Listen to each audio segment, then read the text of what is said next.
Kalau Mawar ini bener film komedi pertama kamu? Wah kamu biasa lip sync jangan-jangan nih. Wah. Kebiasaan lip sync katanya. Soalnya mic-nya nggak nyala. Maaf ya Mawar ya. Penyanyi mic nggak nyala gimana dong? Jangan trauma ya Mawar ya, jangan trauma. Ardit kenapa diam aja Dit? Abis ini stand up Kang, udah ngobrol. Ngobrol aja, ngobrol santai. Ada beban dia. Coba ya Kang Soleh. Ya. Oke. Kena di tining sih. Kena Coba. di teng nih sih.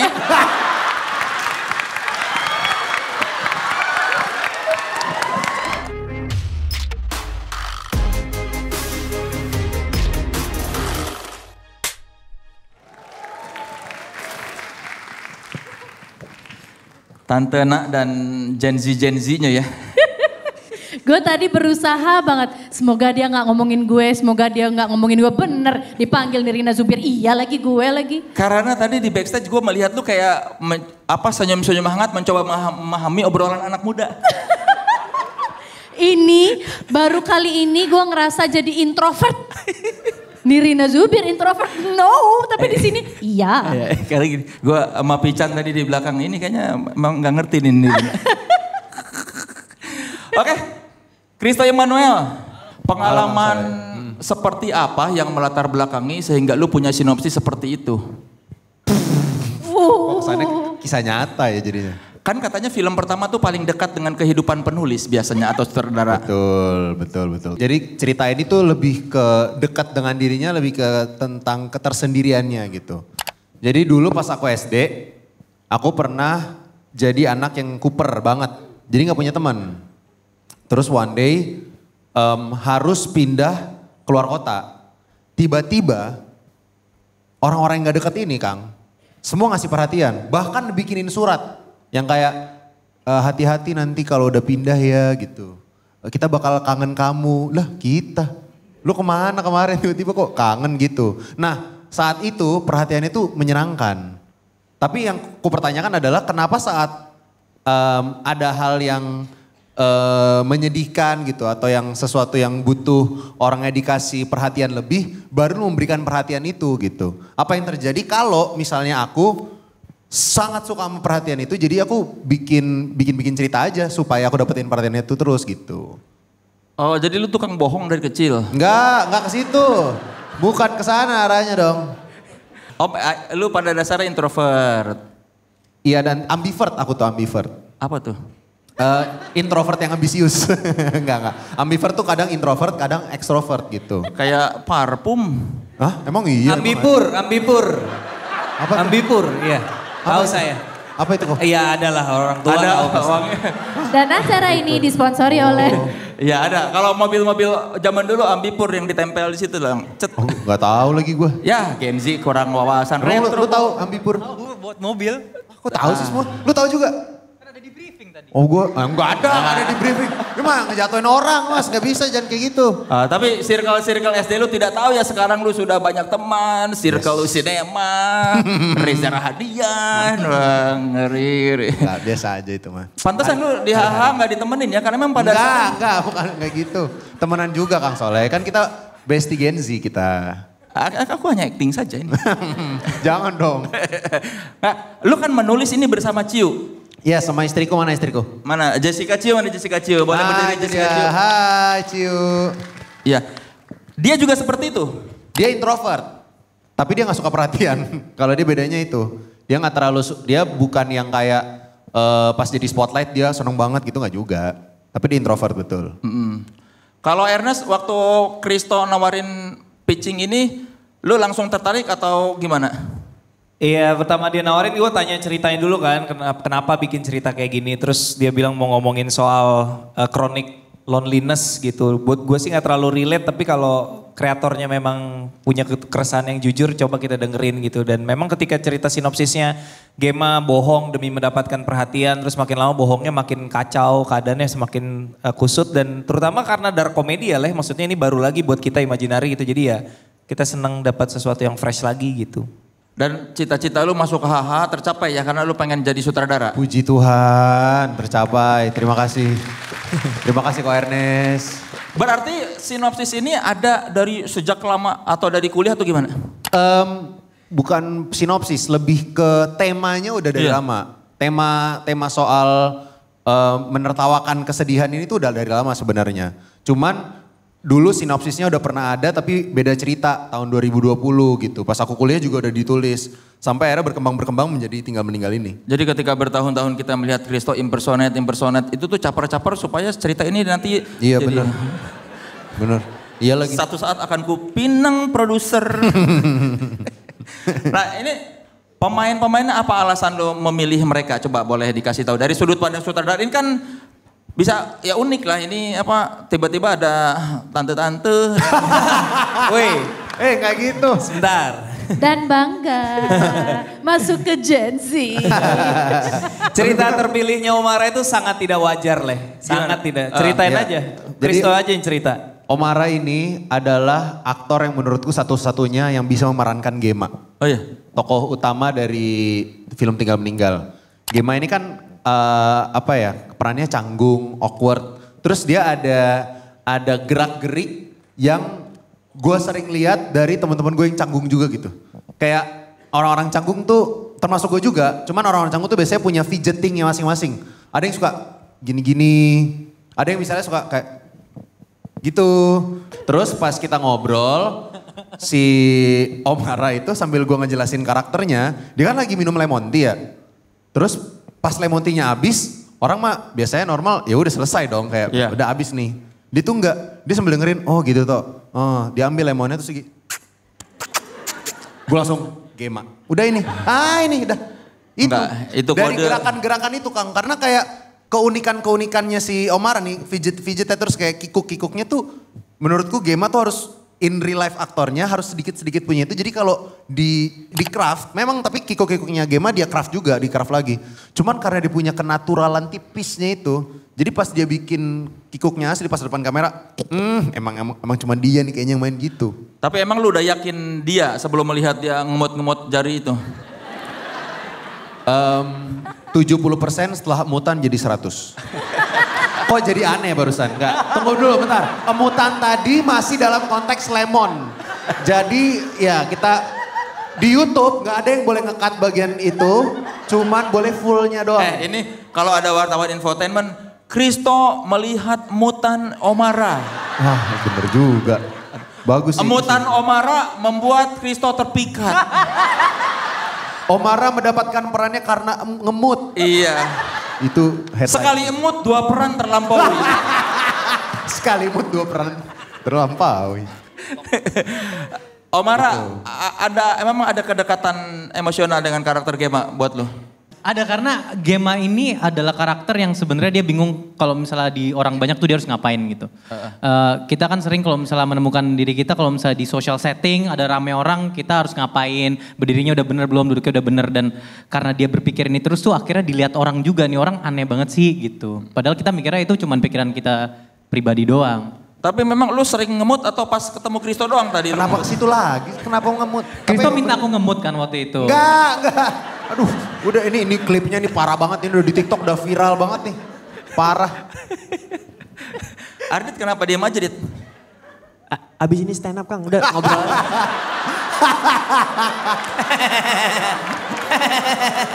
ngobrol santai. Ada beban dia, ada beban. Gue baru tahu nih dipecah-pecah begini. Saya sudah lega. Lu pikir mau stand up dulu baru talk show ya? Bener iya. Apa? Ngobrol. Ada, Dit. Kisi-kisi apa? Nanti mau bawain materi apa, Dit? Jangan dong. Nanti aja. Yono turun. Oh. Bukan Yono, ini ngengat. Mirip memang, bukan tapi. Ini ngengat ya teman-teman, bukan Yono. Ini logo ngengat, bukan Yono, bukan di ini juga bukan. Ini tuh tawonnya Gitong tadi kan? Bukan. Pantesan dia kejam, gede banget tawonnya. Buset.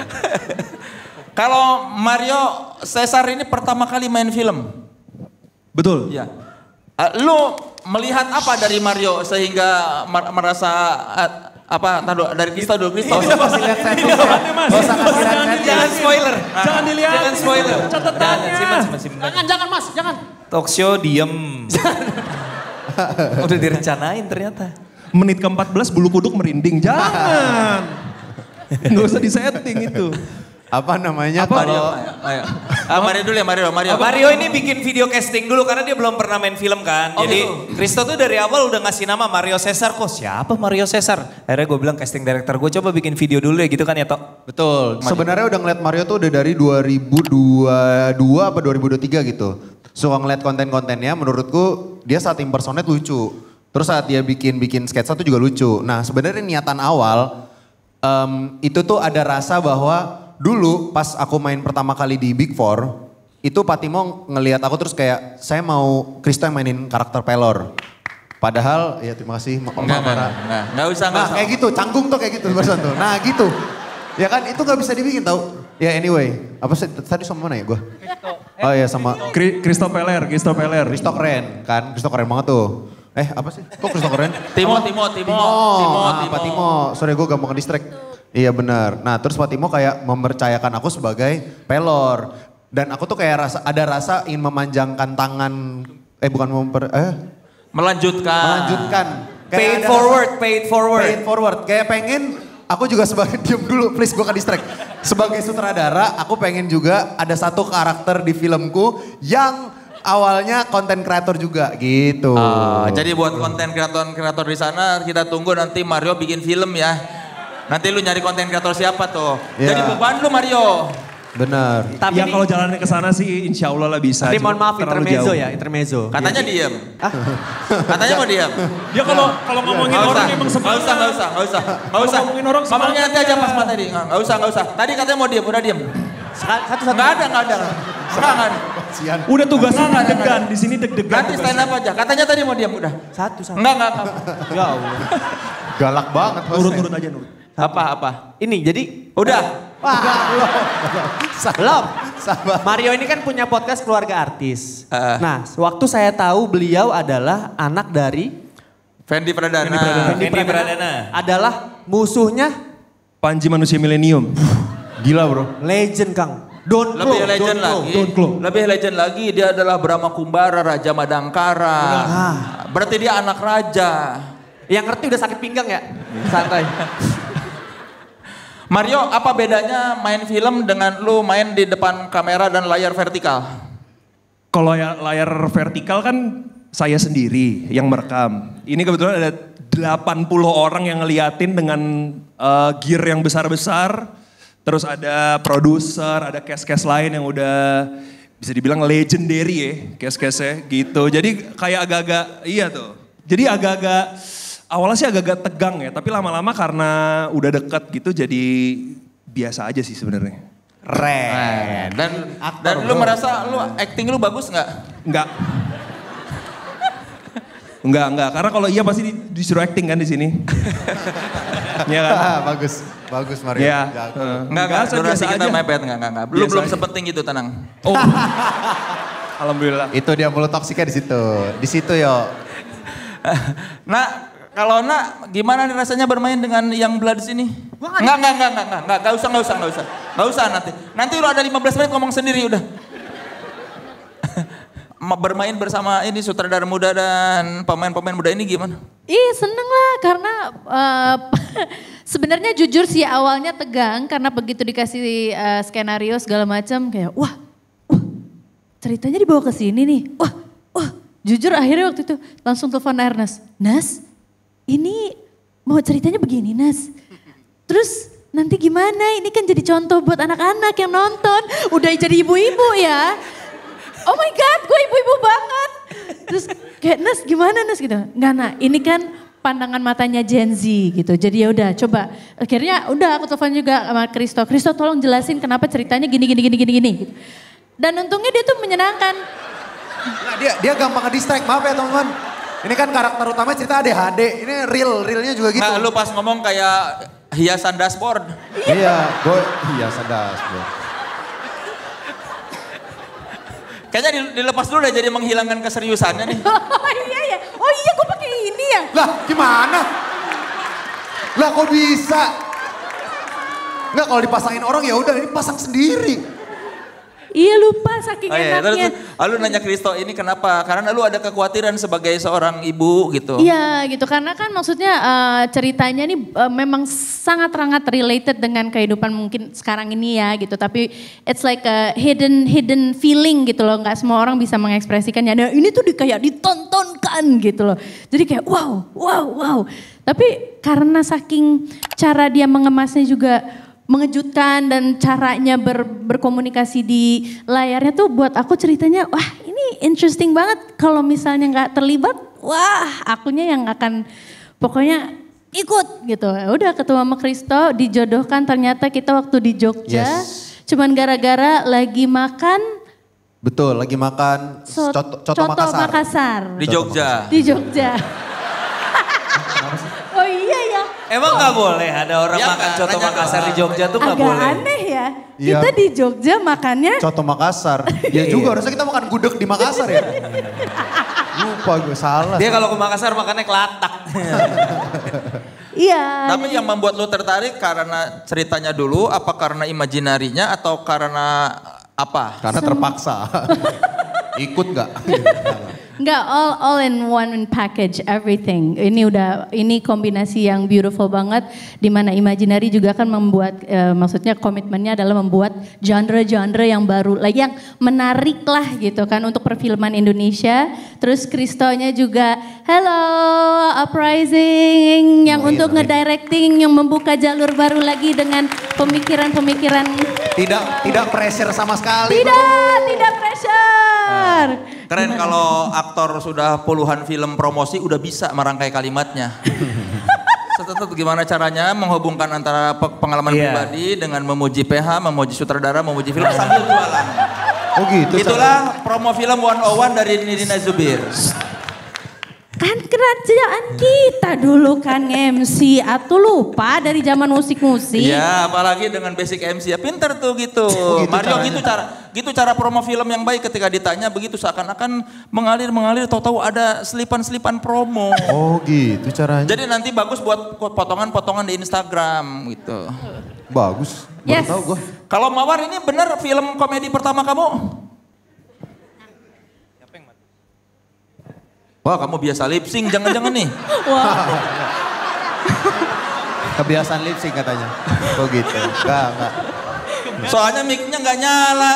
Maaf ya Mawar ya. Penyanyi mic nggak nyala gimana dong? Iya. Jangan trauma ya Mawar ya, jangan trauma. Iya Kang bener ini film komedi pertama aku. Oh gitu. Iya. Siapa yang nawarin ke kamu? Ernest apa Kristo? Apa siapa? Jadi waktu itu dari tim castingnya Kak Jahur minta buat aku datang screen test ke kantor Imaginary. Terus Kak Kristo langsung menceritakan langsung karakternya Karin ini kan. Setelah video screen test itu diambil, aku menunggu telepon dari Kak Jahur. Setiap menit kita ngecek handphone kayak, dapat nggak ya gitu. Apa yang membuat kamu, aku pengen dapat peran ini? Karena karakternya beda, terus juga ini film komedi pertama aku. Jadi pengen challenge diri sendiri, kira-kira bisa nggak ya kalau main di film yang genrenya komedi, kira-kira bisa nggak ya? Lalu apa buat seorang Mawar De Jong kesulitan bermain di komedi nih? Kesulitannya lumayan banyak sih, nyari timingnya buat komedinya, terus juga gimana cara deliver si karakter Karin ini natural mungkin tapi tetap bisa nyampein pesan yang pengen disampaikan gitu. Jadi sempat. Tapi ya kalau boleh nambahin dikit ya, Mawar nih hebat banget loh. Dia kan belum pernah berperan komedi.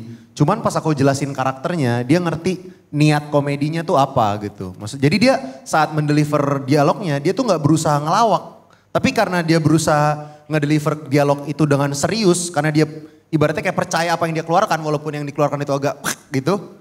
Jadi lucu. Keren, hebat Mawar, luar biasa. Dialognya kayak ini ya. Kayak itu. Ya nanti lah nonton lah. Benar kayak kalau itu. Kalau diomongin kan nanti spoiler. Nggak jadi nonton lagi. Benar. Dan soundtracknya Mawar juga. Bisa kali sepotong. Buktikan Anda nggak lip sync. Buktikan. Tinggal. Itu Hairil Anwar ya. Tinggal apa? Tinggal. Tinggal apa? Tinggal kan bisa stay artinya. Bisa bertahan, tapi tinggal juga bisa pergi gitu. Iya. Maknanya tuh itu. Lagunya gue lihat di kreditnya ada lu yang ini juga ya mengkompos. Siapa aja? Aku, Mawar, terus ada 2 teman-teman dari Trinity juga. Tapi yang nulis liriknya pertama aku dulu gitu. Terus Apa tuh bait dari lu apa? Sendiri dihimpit ruang kosong di antara sunyi. Sekarang pakai suara Ahok. Apa? Kok susah? Nyanyi. Ahok nyanyi gimana? Sesali ya. Tadi ada yang mau disampaikan kan? Apa? Marah mau apa tadi? Takut kan lo? Makanya jangan ngejokes dark-dark mas. Oh iya sorry. Ya gitulah pokoknya. Apa kabar Kang Soleh? Baik ya? Keren sepatunya. Video klipnya sudah ada di... Belum. Video klipnya akan muncul di bulan Juli. Sorry. Apa kabar Kang Soleh? Awal Juli, yang ngedirect Kristo video klipnya. Sekarang video di YouTube video lirik dulu. Video lirik. Video klip sudah syuting sedang diedit gitu lah. Lagunya bercerita tentang apa toh? Bercerita tentang orang yang ingin apa ya? Dia tuh sebenarnya ingin meminta maaf. Tapi dia ngerti karena dia udah beberapa kali melakukan kesalahan ini. Tapi kali ini dia minta maafnya bener-bener tulus. Kadang kan orang udah beberapa kali minta maaf tuh dianggap alah ngulang lagi. Tapi kali ini tuh kayak dia beneran mau berubah.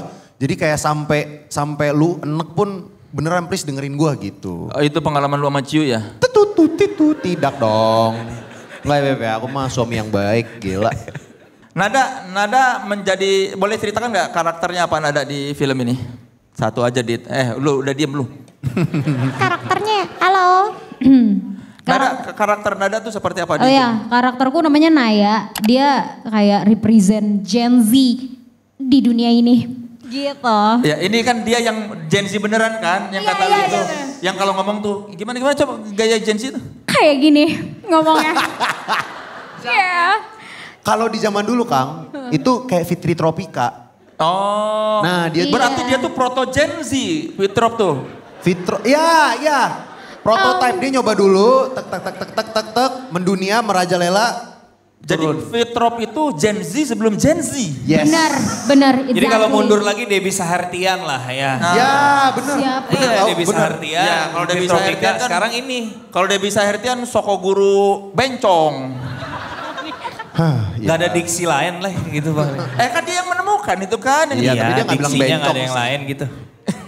Oh iya silakan Nada. Iya lanjut Nada. Gue denger cerita tuh waktu ini ada pemain gue namanya ini kalau ngomong Gen Z banget. Iya. Jadi si Naya ini salah satu teman kantornya Gema. Dia kayak social media spesialis gitu. Yang paling ngikutin tren dan dia mau famous gitu jadi influencer. Tapi kayak gagal ya. Jadi gak bisa gitu sih. Tuh kayak gitu kalau sumpah. Ini gak cuma ada di panggung ya. Nada tuh kayak gitu di setiap hari kayak, Nat udah makan belum? Untuk makan udah sih. Kayak gitu. Sumpah kayak begitu beneran tiap hari. Coba tanya lah ya. Nada kamu dari rumah ke sini gimana perjalanannya boleh cerita nggak? Aman aja sih. Coba Nada pakai bahasa Gen Z kamu ceritakan bagaimana rasanya disutradarai direct oleh Kristo Immanuel. Coba Nat, gaya-gaya lu. Pakai bahasa Gen Z. Ya bahasa Gen Z gaya lu aja. Sehari-hari lu. To be honest seru banget. Jadi pengalaman kita syuting tuh kayak main aja Kak gitu. Terus kita suka main board games, kita saling dekat satu sama lain. Kayaknya jijik ya orang-orang. Awalnya ketawa lama-lama. Maaf ya Kang Soleh. Lihat mukanya Soleh. Lihat. Nih misalnya. Lihat mukanya Soleh. Mukanya begitu. Kayak kebanyakan gula ya. Iya benar. Iya. Tapi Mawar juga kayak gitu. Masa sih? Mawar emang kamu begitu juga? Iya kan partner Gen Z aku, ya nggak mau? Coba sikat mau. Benar sih Kak. Kayak gitu, berdua nih misalnya kalau ditanya, Nada kok telat? Sorry ya, gitu. Kayak ada gini-gininya gitu. Ada gerak-gerik. Buat apa? Itu tuh lebih kayak supaya omongan kita tuh lebih keteken gitu loh. Ya paham ya? Ya gitu tuh kayak gitu. Paham ya? Tapi Nada ini berjasa banget lah ya bikin Mawar lebih loosen up gitu loh. Karena kan Mawar belum pernah komedi, terus Mawar juga cukup dibilang pemalu cocok gak ya? Kayaknya Mawar sangat tidak sering mengekspresikan secara besar. Secara besar, reaksi-reaksi besar. Kalem banget anaknya. Jadi dengan adanya nada lumayan lah Mawar ada lebih lemes sedikit gitu. Yes. Ternyata Mawar bobrok ya, bobrok. Kak maaf bang. Lu sih Kang judgmental. Sumpah kita dia selama ini kayak gitu kita tuh kayak ketawa. Kayak iya. Ketemu Kang Soleh. Stop. Susah. Tapi aku bisa Ini normal, biar bisa. apa? Nggak masuk. Ini biar apa? Pertanyaan Seperti gitu. anak-anak yang kurang perhatian di rumah. Astagfirullahaladzim. Alhamdulillah. Jadi di luar aja harus, oke. Maaf ya. Pak, astaga. Coba ya Kang Soleh. Ya. Oke. Kena di tining sih. Coba. Kena di teng nih sih.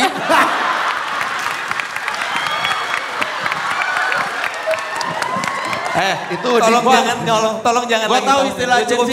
Cukup. Gua tahu istilah Gen Z kemarin gua wawancara Tiara Andini. Terus? Strawberry, mangga, apel, sorry nggak level. Please ngadep sana Kang. Please, tadi nggak lihat. Ayo, please. Gimana kok melet? Jangan melet di pinggir kayak orang setruk, jangan. Bagus. Disuruh dia, kata dia harus ada meletnya. Iya emang. Jangan lah. Emang. Iya. Melet itu harus. Kalian nggak capek tuh sehari-hari begitu? Concernnya beneran kayaknya ya. Iya kayak. Capek sih enggak ya, this is my life. Woponoy. Kalau Cindy kayaknya kamu pendiam apa pura-pura pendiam? Iya lucu nih. Gue gak lucu.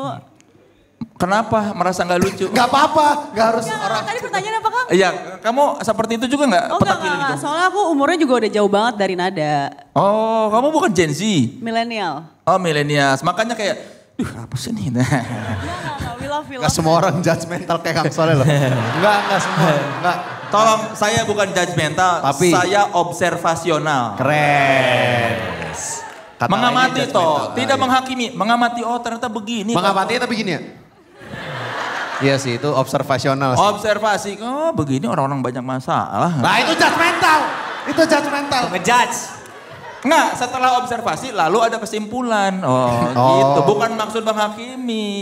Itu judgmental lebih ribet aja sih sebenarnya enggak sih? Cindy ya. Film keberapa kamu ini Cindy? Bukan. Hitung dulu. Saking Bukan kayak gitu, banyaknya. emang gak terlalu ngitung.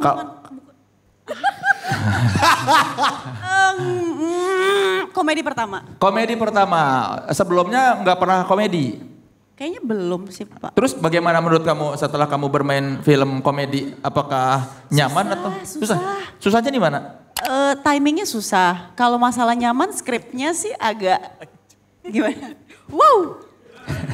Gitu. Tapi tinggal bagus 14 Agustus ya. Enggak, itu terlalu patah. Enggak kayak kanan. Beda. Kan tadi udah dicontohin caranya sama Nirina Zubir. Kamu kok bisa tiba-tiba begitu? Soalnya kan Nirina kan udah jam terbangnya udah tinggi banget. Jadi gue masih patah gitu. Jadi harusnya menceritakan dulu pengalaman. Susah karena gini. Ya, tapi kan setelah hasil maksimal, aku rasa nanti penonton bisa puas ya. Kalau memang penasaran nanti tanggal 14 Agustus bisa nonton langsung. Gitu cara. Harus selalu ketika promo harus selalu akhiri obrolan kalimat itu dengan tanggal tayang. Benar, tadi udah dilakukan. Atau kalimat-kalimat call to action. Oh gitu Kang. Begitu. Lu biasa dibayar mulu sih. Bazing-bazing. Udah jangan bahas saya lagi ini aja. Kalau menurut lu nih sebagai produser, apa yang membuat lu optimis dengan pilihan cast ini? Kata siapa optimis? Jangan gitu. Fresh aja karena kita pengen ngasih lihat ini kan sebuah ensemble yang sangat eklektik gitu ya kalau ibaratnya mixtape mah eklektik gitu. Ada yang penyanyi dan spesialis peran-peran drama, ada yang content creator, ada yang sugar rush, ada yang macam-macam gitu. Jadi sebuah line up yang ada komedian juga. Di sini ada Muat Liaco juga, cuman dia lagi break syuting Agalen 2. Kasihan kalau kita seret ke sini biar dia istirahat. Jadi line up-nya menarik dan proses mereka ini gue bersyukur sekali mereka bisa ngejel dengan baik karena dengan latar belakang. Ibaratnya pergaulan sehari-harinya circle-nya beda-beda semua gitu lah. Tapi kita sebelum syuting di proses reading kita sempat ada reading camp, kita sewa villa, main board game segala macam, ngobrolin karakter menurut lu gimana dan segala macam, akhirnya jadi lumayan deket dan jadi lebih cair gitu. Karena mereka di filmnya satu, kecuali Nirina yang jadi mamahnya Omara ya, mereka kan satu geng, satu kantor nih, jadi ya harus ensemble-nya, chemistry-nya harus dapet gitu. Dan ini di Imaginary adalah sutradara pertama yang lulusan sekolah film. Iya juga ya. Iya juga ya. Bagaimana menurut lo, ada pengaruhnya gak sih ilmu dia? Ada. Gue berani bilang Tinggal Meninggal tuh syuting film paling lancar yang pernah gue jalanin di Imaginary. Karena Christo udah tahu mau ngapain gitu lah. Ibaratnya semua sudah disiapkan dengan baik, semua terkait kamera, terkait talent. Karena ya itu mungkin karena ada basic akademik juga ya. Dan bukan cuma passion doang tapi juga punya basic teknikalnya. Jadi ketika eksekusi itu preparation kita udah matang banget. Jadi mereka juga nggak banyak di lokasi itu banyak nyari ini gimana ya. Nggak udah datang ke lokasi set langsung sikat gitu. Jadi lancar syutingnya gitu, puji Tuhan. Tapi ya selain persiapan Kang Solo ini beneran. Aku mau mengapresiasi Ko Ernest. Karena tadi kan Tehna juga bilang kalau pas dia baca pertama kali kayak, hah? Nah kenapa gitu? Aku ngerti banget dari point of view Tehna yang seorang ibu terutama. Karena ini sebuah film yang membicarakan sebuah hal yang biasanya dalam tanda kutip agak awkward atau agak tabu gitu. Kayak misalnya orang yang tukang bohong biasanya kan dijadikan peran antagonis. Justru ini tukang bohongnya protagonis ya. Kita ngeliat dari point of view seseorang yang biasanya dianggap masyarakat tuh buruk gitu. Jadi ada rasa kayak nanti kesannya ini baik dong gitu. Jadi ngerti dari situnya, ada point of view itu. Jadi aku maksudnya ngerasa film ini juga syutingnya lancar banget. Itu karena Ko Ernest sebagai produser sangat mempercayai aku sebagai sutradara gitu. Dan sangat mempercayai tim cast Tinggal Meninggal juga untuk menjalankan tugasnya sebagai castnya. Karena aku aja Kang, pas nulis ini nggak membayangkan film ini disyutingin sekarang gitu. Dibayangkan kayak mungkin 10 tahun lagi kali ya saat film aku udah lebih banyak pengalaman karena temanya bisa sensitif atau either sensitif atau bisa jadi go south mungkin apa ya, bisa jauh banget gitu ada yang kuharap. Backfire gitu. Nah tapi justru pas aku ceritakan ke Ko Ernest, ternyata Ko Ernest langsung kayak yuk kita syuting tahun depan gitu. Jadi kayak merasa bahagia dan bangga sekali bisa dipercaya oleh seorang Ko Ernest. Terima kasih Ko Ernest. Ya, yang terakhir, yang menurut lu paling sensitif tuh dari topik apa? Berharap seseorang meninggal atau apa? Satu itu, terus kedua adalah nggak politik Mas, kok tiba-tiba politik nggak? Kang Sol apa kabar? Gue gak mau ke distrik nih. Apa tadi? Oh iya, obrolan soal menertawakan kesedihan. Terus kayak soal being karakter utama itu kayak pathological liar, tapi kita dari point of view seseorang yang mengalami itu instead of orang ini jadi antagonisnya gitu. Jadi kayak kan maksudnya kan orang kan sering ya, maksudnya masyarakat terutama nih kalau nonton film kayak wah pesannya buruk nih gitu. Sedangkan yang kuinginkan bukan kayak tokoh utamanya memberikan sebuah pesan satu, jangan ditungtungin. Dari tadi tung sahur, balerina, cappuccino. Jangan ditambahin dong. Jadi krokodilo, asasina. Apa namanya nih bos, bombardilo, krokodilo. Wah, pancing juga. Ya itulah, udahlah. Ya, cari tahu sendiri tanggal 14 Agustus. Karena biasanya film itu pemeran utamanya selalu memberikan nilai-nilai positif. Iya, itu maksudnya. Jadi pas baca skripnya juga ini bukan kontroversial ya apa ya. Kita kan harus bikin penonton tuh care sama main karakternya gitu. Nah sementara ini main karakternya kayak anti-hero gitu, kayak kelakuannya kok begini, tapi kita harus bikin penonton sayang sama dia, gimana tuh caranya gitu. Itu sih tantangannya. Karena kemarin pas kita FGD itu Forum Group Discussion, jadi sekumpulan orang udah nonton, ada satu frase yang aku baru kutemukan yang bener juga ya, itu adalah embarrassingly relatable. Kayak biasanya film kan relatable banget. Ini tuh kayak embarrassing relatable. Kenapa? Karena ada beberapa orang yang pas nonton tuh kayak, aduh iya gue gitu lagi. Tapi untuk ngomong gila gue relate banget tuh agak malu tipis gitu. Kayak malu gitu. Jadi kayak aku ingin mempromosikan tapi takut terlalu kelihatan bahwa aku begitu. Enggak juga. Promo mah promo aja. Promo dong. Jadi kayak malu sih gitu kalau nada. Dan lu kalau dilihat di kredit ada co-director Ciu juga? Betul, istriku co-director. Kenapa dia ngajak? Dan co-writer. Dan ilustrator juga. Ini baju-baju. Ini merchandise, logo semuanya hasil ilustrasi dari Jessica Chiu ya. Oke. Kecuali logo ini. Berapa lama lu nulis skenario? Berapa ya Beb? Setahun? Setahunan lah, kurang lebih. Senyum jawab. Iya setahunan lah. Oke. Dan boleh tepuk tangan dulu ini sudah suruh closing Kang. Oke, boleh tepuk tangan dulu. Ada apa? Nggak usah nanti ngomong 15 menit. Nggak ada, nggak boleh. Nggak usah. Ernest mau ngasih closing buat ini? Enggak, terima kasih buat teman-teman semuanya udah mau kenalan sama para pemain Tingning ya.